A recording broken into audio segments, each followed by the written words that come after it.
Chapter 3. Leaving Giza 6. I have often been asked whether I ever felt tempted to return to Giza 6. The answer was twice. The first time was when I wished to investigate the fate of the Aurora, the colony transport I was on which later crashed onto the planet. I once asked Amon why he didn't stay to look for it or search for other survivors. He replied that since I was under the care of the insects, there were no other survivors. And after 10 years, there would have been nothing of the colony ship. What Amon said was true, but I have long suspected he had another reason for departing so quickly. He could have spent 1,000 years turning over every stone on Giza 6 and still never have been sure if there was another human out there. Amon has had much experience chasing hope for centuries and still never finding it. I do not think he could have borne that heartbreak again. The second time I wanted to return was at the head of an armada. I wanted to seize the planet and turn it into paradise. But as I have come to believe, it would be unwise to force the insect to live as men just as much as I could never live as a mansa. We are of a different kind, and so long as they are content to stay to their worlds, I have no quarrel with them. Ingress took me to a port window to watch as we departed the planet. The ship creaked and hummed as it took off. For a long time, all I could see was a smoggy haze. But the yellow clouds began to lighten, and as the minutes passed, I could see a rolling horizon of clouds and the tops of the gargantuan mega-buildings off in the distance. Then the world began to darken and fall further and further away until Giza 6 was a putrid sphere in a vast emptiness. I watched it grow smaller and smaller until I could finally see it no longer. And once it was out of sight, I realized that it didn't ache to breathe anymore, and I was already used to the clean air of the Oilion. Ingress had already shown me my living quarters, but they didn't start to become comfortable until a few weeks had passed, and it was only long after that I came to realize that this was my new home, an epiphany I would have several times as I would come to better understand the word. I was given a cramped cabin with little more than a bunk, a few meters of space, and a small window out into the stars. But compared to my habitation pod, this meager space was almost too big for me to know what to do with it. I never got used to sleeping in a bed. It was too soft, and the linens were always too warm. I would often have dreams of falling down a bottomless abyss, and then I would wake in a pool of my own sweat. And no matter how many times Ingress pushed and prodded, she would always find me sleeping on the floor next morning. Since those days, I have compromised on a Rhodeshi sleeping hammock. Ingress wouldn't budge on eating, though. I was to eat my rations with a fork and knife or not at all. When I complained that the Mansa never used utensils, she replied that we weren't Mansa. I asked why it was required for us and not for them, and she said that Mansa only have 3-fingered claws, and as such they can't experience the privilege of an eating ritual. Food is a delight that many in the galaxy can't understand. Take the Delphian, for example. They lack the appendages to manipulate their food. Ingress sank her fork into a cut of dry meat. They can eat, but they can never savor. It's only nourishment to them. They have invented elaborate dances and gestures to try to come close to what we take for granted, but it's never the same. She took a bite and continued. It would be a waste for me to not enjoy the hands that were given to my kind, and it would be a tragedy for you who were born for them. Of course, that lesson came much later, when I had expanded my grasp of galactic basic. At the start, Ingress was more concerned that I learned the hows and not the whys. She sat me down every day at the ship's mess and instructed me how to speak with her psionic gift, along with plenty of data slates. I do not know how long it would have taken me to learn language had it not been for her abilities. Years, at least. I have often wondered what would have happened if I had possessed no language at all. Ingress had told me there comes a point in the mind's maturation where if language is not grasped, it can never be learned, even for humans. It becomes a problem of the brain structure, and I have always been fascinated with that, the idea that language is as physical as anything else. Ingress also gave me lessons, simple at first. I recall one of my first difficulties was associating age with growing old and natural death. You see, the Mansa do not grow old. They reach their allotted number of years and then are promptly euthanized. As such, I understood that I had a number of years, and that at the end I would be taken like the rest. When Ingress was teaching me about lifespan, I was confused because I didn't know how the Mansa would find me again. You, 1,000. Ingress corrected. A series of images flashed in my head of me getting bigger, taller, and then I stopped growing, stopped changing for a while. But as the years passed, slowly wrinkles and gray hair appeared. They were barely noticeable at first, but they multiplied. I lived, and I continued living, but I was getting weaker. However, it wasn't until the end that old age seemed to hit me all at once. What took centuries now took decades. Dark spots appeared in my face. My white hair all but fell out. My back grew stooped. I lost weight and withered away. And finally, I was bedridden, and then I was dead. Amon, 643, she explained. How long you? I asked, startling her with the unexpected question. Ingress hesitated for a moment. 50. She spoke in my head, but there were no images this time. How old now? I asked immediately after. She laughed at my abruptness. Evidently, I broke some decorum, but there was a saddened pensiveness in her voice when she spoke. 27. I didn't know how to spot it then, but she was bearing the telltale marks of middle age for her species. She had no children of her own, and she had already come to the end of those years. It was difficult for me to learn that she had lived more than half her life, and I had already lived more than half even that. I knew Ingress in less time than I have fought wars and raised whole star systems. Her life was shorter than an hour's watch, hardly a blink of my eye, and yet she will forever be a mother to me. Ingress, wherever you are now, I want you to know this. When I stood on the magma dunes of Kazaret and saw the setting of its 3 suns, when I watched it rain sapphires in the core of Khazar 9, when I looked out and I saw time and space collapse in the event horizon of the Eye of Nihilus, I did not for one moment forget you, and I wished you had been there with me. How shall I describe the ship? The Oilion was an end of an era. The 5th aberration, the war that brought half the galaxy to its knees, demanded mankind take one last stand for its numerous progeny.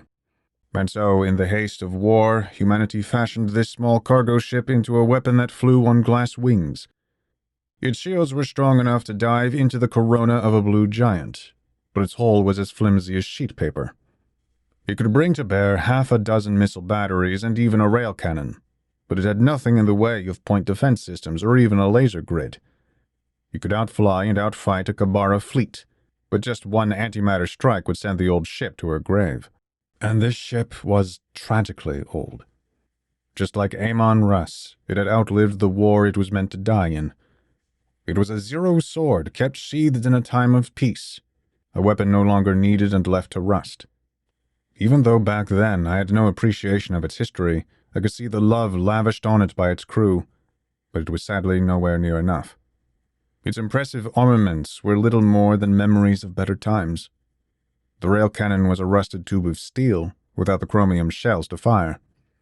The shields were a patchwork that provided less than 50% coverage on a good day. And all the other equipment was either past its expiration date or salvaged from somewhere else. There were whole decks that were dark, whole maintenance and access shafts that hadn't been opened in decades. Several centuries' worth of patch jobs, bypassed circuitry, and spare parts made it seem as if the innards of the ship were spilling out of its walls. There was an ever-present layer of dust that seemed to burden the ship more than any cargo, and with every thrum of its engine, the ship ached in protest. It belonged in a museum, and its historical value was such that Amon Russ could have made a fortune selling it. He could have purchased the nicest pleasure yacht in the galaxy and sailed off to spend his twilight years in comfort. Instead, he worked to the bone to keep his ship flying. He knew the days of the Oilion were drawing to an end, and once it finally found its resting place, I often imagined a barren desert world somewhere. There would never be another like it to soar the stars. Not long after we departed the planet, Ingress went to the medical bay to check up on Amon. She had wanted me to return to my quarters, but I asked to come along, not wishing to be locked in my room. I was quite used to the freedom of the manse's neglect, and I was finding the sudden attention of these new aliens quite frustrating. I wondered when, if ever, I would enjoy the same freedom again. Despite my limited vocabulary and strange methods of thought, I was not stupid. I knew better than to accidentally vent myself out of an airlock or to ingest engine lubricant. It was just that I had a peculiar way of thinking, a Mansa way of thinking, and I was struggling to cross that gulf between the insect and other species of the galaxy. I was deprived, yes, but I was never incapable. The medical bay was a rectangular room lined with beds and a hermetically sealed surgery suite at the end. To the left was a conference room which doubled as a computer lab. Amon Russ was standing in front of the glass window overlooking the surgery suite. Inside, the scaly alien laid on a bed that was just large enough to accommodate it. There was another alien inside, the doctor presumably, who was operating a large machine that hung from the ceiling. All manner of clamps, syringes, scalpels, and even a buzzsaw were suspended above by metallic extender arms. Right now, most of it was powered down. The doctor was finishing up stitching the scaly one's stump. But it wasn't the machine that made my skin crawl, it was the surgeon. I had seen more new aliens that day than I usually saw in a year, but this was the one that unsettled me. Its head was distended into a bulbous, ridged orb that looked way too big for its otherwise spindly body. Its sagging gray eyes and bony cheekbones were the only things you could see behind its ovoid respirator mask. It wore white surgical robes that concealed the rest of its thin frame. But the thing I fixated on were its long fingers twice the length of my own. Very few are not repulsed by true aliens, or rather, those rare species that did not originate from Sol. Standing in the same room put me on edge. Whenever I encounter such a species, I was always struck with a feeling that we came from two worlds that should never have met. I have read that since the days of human antiquity, we had looked up into the stars and wondered whether there was life out there. I only wish we spent more time considering why such vast distances had been placed between us to begin with. Stitches are complete. Todd wheezed through his respirator. Our guest should require minimal maintenance until we reach the Aquarius sector. The Belazar began to speak too quickly with Amon for me to follow. As they were conversing, Ingress and I approached. I did not want to catch this alien's interest, so I walked behind her. But the alien's dilated eyes fell on me anyway. I could not read its expression, but there was a cold judgment in that gaze. I wondered if that was the creature's personality, or if it was something that was endemic to the race. Tut turned back to Amon. A new one? Shall I have him undergo implantation? Don't touch him, the old warrior replied. Don't even go near him. The Belazar nodded indifferently, packing up its equipment inside the chamber. Glancing toward us, Amon asked Ingress, So, how is our new friend? The word was still unusual to me at this point, and I would have much preferred the colder but more familiar Urtaf. Ingress nodded, and with her telepathy she shared her conversation with Amon. It's going to take us 3 years to get back to Aquarius, Amon told her. Relays are too expensive out here, and they attract the wrong kind of attention.